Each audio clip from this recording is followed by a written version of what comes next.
William Lawrence is the Regional Practice Lead for Fraud and Financial Crimes at SAS Institute. He's joining us via Skype for a very interesting discussion on a very interesting article he wrote.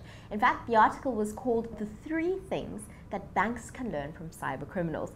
William, thank you so much for joining us. Now, it does seem counterintuitive learning things from cyber criminals, doesn't it?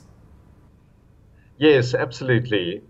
And Jerusha, in essence, there are really 3 main learning points that can be taken from cyber criminals. And that firstly is their ability and willingness to share information amongst each other. So they typically you would have a group of cyber criminals that would focus on identity theft. So that would be stealing the personal information and banking information of individuals like yourself and myself.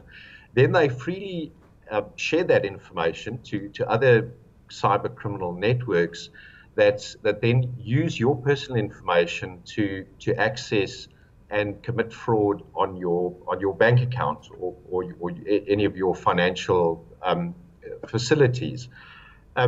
Secondly, the cyber criminals are extremely initially that they use they evolve their approaches and tactics and techniques very quickly. They're very agile, so they are constantly, for example, in terms of identity theft, attempting to get people to divulge their personal banking information, and that typically is through email phishing attacks.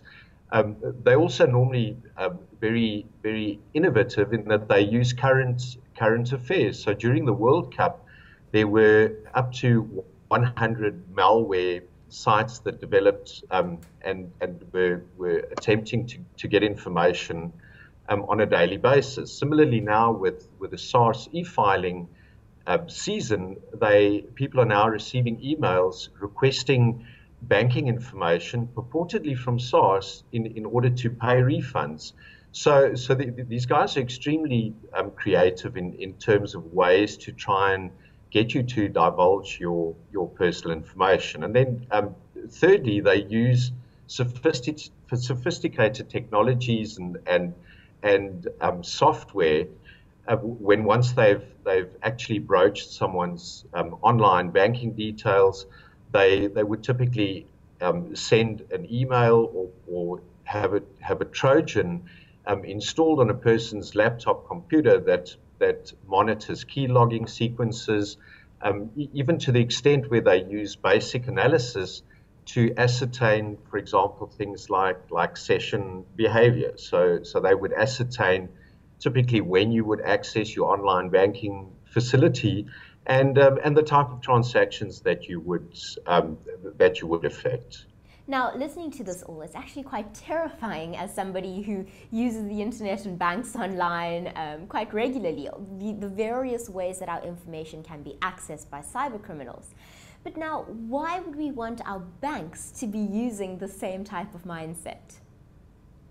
Well, in essence, the bank, you would obviously want the bank to deploy the best defenses to protecting your money and really safeguarding your account against unauthorized access and transfer of funds and so forth. So that in essence is why you as a banking customer would want your bank to deploy the latest techniques and give them the best defense against cyber criminals.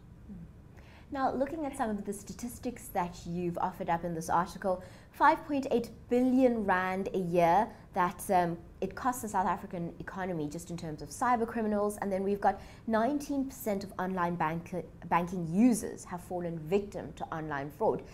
How, as South Africans, can we ensure that this number firstly doesn't increase and secondly that it decreases? Well, and it really is a joint effort by the banks and the financial institutions, as well as the customers. So the banks, obviously, we've touched on in terms of they're deploying sophisticated technologies and software in order to detect when fraudulent activity is occurring on a bank account. As a consumer or a customer point of view, there are some problems that we can deploy, and it might sound extremely obvious, but the lack of customer awareness is in fact one of the reasons that a lot of banks cite for either the increase or the extent of online banking fraud. And really simple things, for example, like regularly changing your password, also employing a robust password practice in terms of, so don't use typically your name, your spouse's name, your date of birth, etc., but use an advanced, robust password approach. Secondly, avoid accessing your online banking from insecure locations, so like internet cafes or airports, or where there's free Wi-Fi available.